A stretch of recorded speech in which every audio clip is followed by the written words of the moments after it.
मान सरकार की स्वास्थ्य क्षेत्र में 5 बड़े कदम। आम आदमी क्लिनिक की स्वास्थ्य सेवाएं अब घर बैठे व्हाट्सएप पर उपलब्ध। आम आदमी क्लिनिकों में 107 तरह की मुफ्त दवाइयां। आम आदमी क्लिनिकों में 47 तरह के मुफ्त टेस्ट। आम आदमी क्लिनिकों में एंटी रेबीज का मुफ्त टीका। आम आदमी क्लिनिकों में गर्भवती महिलाओं का मुफ्त इलाज। यही है नया पंजाब, जहां इलाज भी मुफ्त और मान सम्मान भी पूरा, क्योंकि लोगों की सेहत है सरकार की जिम्मेदारी।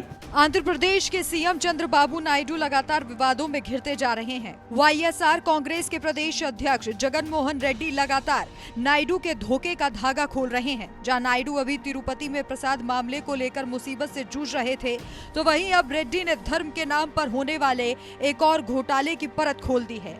चलिए पूरा मामला आपको विस्तार से बताते हैं।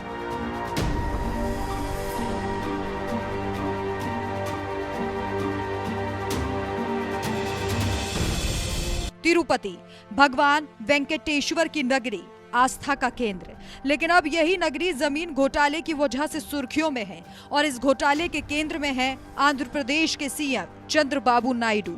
आरोप है कि नायडू सरकार ने 20 एकड़ की पवित्र जमीन करोड़ों के सौदे में मुमताज होटल को दे दी है।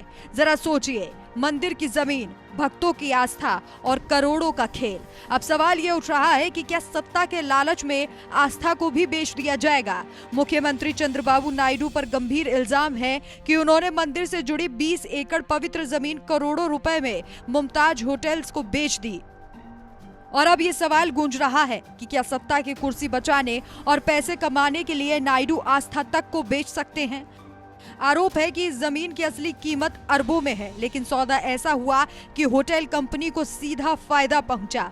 विपक्ष वाईएसआर कांग्रेस ने इसे धर्म का अपमान और सीधा सीधा भ्रष्टाचार बताया है। वाईएसआर कांग्रेस अध्यक्ष जगन मोहन रेड्डी ने इसे लेकर नायडू को आड़े हाथों लिया और कहा, नायडू ने आस्था को पैसों में तोल दिया और भगवान की नगरी को मुनाफे का बाजार बना दिया। अब इस मामले को लेकर आपको दोनों पार्टियों का पक्ष बताते हैं। वाईएसआरसीपी कह रही है, ये सिर्फ जमीन का सौदा नहीं बल्कि करोड़ों भक्तों की आस्था के साथ खिलवाड़ है। मंदिर की जमीन का इस्तेमाल भगवान और भक्तों के काम में होना चाहिए, न कि निजी होटल बनाने में। वहीं दूसरी तरफ टीडीपी यानी नायडू की पार्टी कह रही है, ये एक डेवलपमेंट प्रोजेक्ट है, रोजगार आएगा, पर्यटन बढ़ेगा, तिरुपति को इंटरनेशनल लेवल पर चमकाने के लिए ये जरूरी है।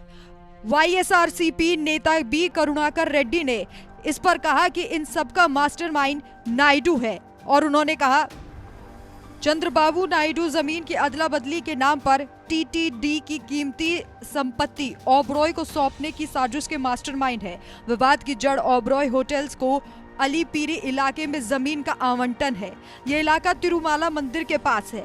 हालांकि इस डील को लेकर स्थानीय लोगों और भक्तों में गुस्सा देखा जा रहा है। कई जगह विरोध प्रदर्शन हुए, जिनमें धर्म नहीं बिकेगा जैसे नारे लगे। प्रदर्शनकारियों का कहना है कि मंदिर की जमीन किसी भी हालत में निजी होटल को नहीं दी जाएगी। इस विवाद ने आंध्र प्रदेश की राजनीति को गरमा दिया है।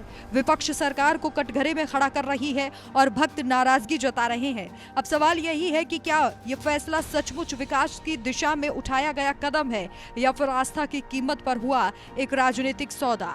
इस पर आपकी क्या राय है, हमें कमेंट करके जरूर बताएं।